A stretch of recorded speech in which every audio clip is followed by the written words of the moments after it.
రాష్ట్రంలో పులుల సంరక్షణలో తెలంగాణ మరో ముందడుగు వేసింది. హైదరాబాద్లోని అరణ్య భవన్లో state level tiger protection and monitoring సెల్ను ప్రారంభించింది ప్రభుత్వం. ఈ చర్య వల్ల అటు పులులను పరిరక్షించేందుకు పెద్ద ఎత్తున ఇది ఉపయోగపడే అవకాశం కనిపిస్తుంది.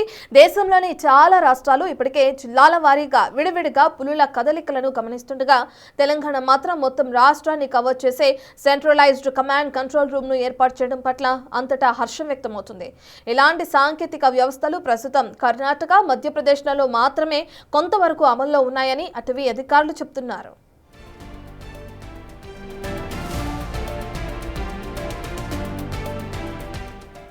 సాధారణంగా వన్యప్రాణి విభాగాలు తమ పరిధుల్లోనే పనిచేస్తుంటాయి. కానీ తెలంగాణ నూతన టైగర్ సెల్ ఇందుకు వినూత్నంగా ఉండనుంది. ఈ విభాగం నిత్యం పులులు, చిరుత పులుల కదలికలను పర్యవేక్షించనుంది. దాంతోపాటు పులుల మధ్య ఘర్షణ ప్రాంతాలు, మనుషులపై పులులు దాడి చేసే ప్రాంతాలను గుర్తించి నిత్యం నిఘా ఉంచడంతో పాటు ఆ ప్రాంతాన్ని అనునిత్యం అంచనా వేస్తూ మ్యాపింగ్ చేసి పెట్టనుంది. అదేవిధంగా అటవీ ఇంటెలిజెన్స్ నెట్వర్క్ ట్రాకింగ్ చేయనుంది. యాంటీ పోచింగ్, రెస్క్యూ బృందాలు తక్షణం పెట్రోలింగ్ చేసేందుకు ఉపయోగపడుతుంది. ఇవన్నీ సమగ్రంగా ఒకే చోట నిర్వహించే వ్యవస్థ ఈ టైగర్ సెల్ కింద పనిచేయనున్నాయి.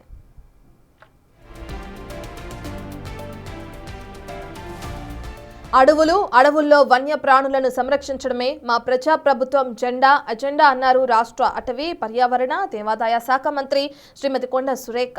పర్యావరణం, వన్యప్రాణుల సంరక్షణతోనే మానవ మనుగడ సాధ్యమన్నారు. పులుల కదలికలను 24 గంటలు పర్యవేక్షించేందుకు సీసీటీవీలు, కెమెరా ట్రాప్స్, జీపీఎస్ ట్రాకింగ్ వ్యవస్థను ఉపయోగిస్తున్నామని కూడా చెప్పారు.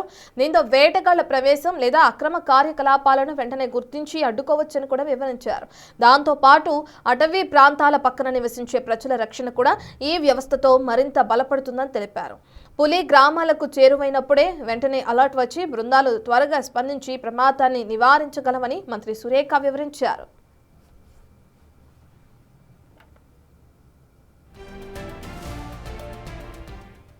హైదరాబాద్లో స్టేట్ కమాండ్ సెంటర్కు Amrabad tiger reserve, Kawal tiger రిజర్వ్లోని కొత్త రీజనల్ సెంటర్లు జత చేసినట్లు మంత్రి కొండ సురేఖకు తెలిపారు.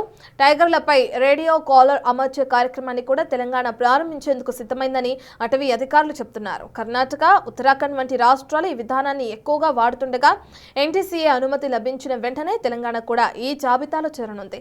ఈ డేటా మొత్తం టైగర్ సెల్ నుంచి సేకరించిన విషయాన్ని కూడా విశ్లేషించబడుతుందని తెలిపారు. దాంతోపాటు జాతీయ టైగర్ లెక్కల్లో తెలంగాణను అదనపు ప్రయోజనం లభించనుంది.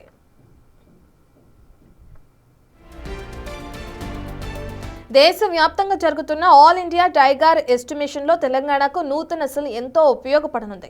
కేవలం రిజర్వేషన్లలో మాత్రమే కాకుండా అటు పులుల కదలిక పెరుగుతున్న వేళ ఈ సెల్ కీలకంగా మారుతుంది. భారతదేశంలో పులుల సంరక్షణకు గట్టి సమన్వయ, సాంకేతిక నిఘా, వేగవంతమైన ఫీల్డ్ స్పందన అవసరమైన ఈ సమయంలో Telangana tiger command and control cell జాతీయ స్థాయిలో కీలకంగా నిలవనుందని పలువురు అభిప్రాయపడుతున్నారు.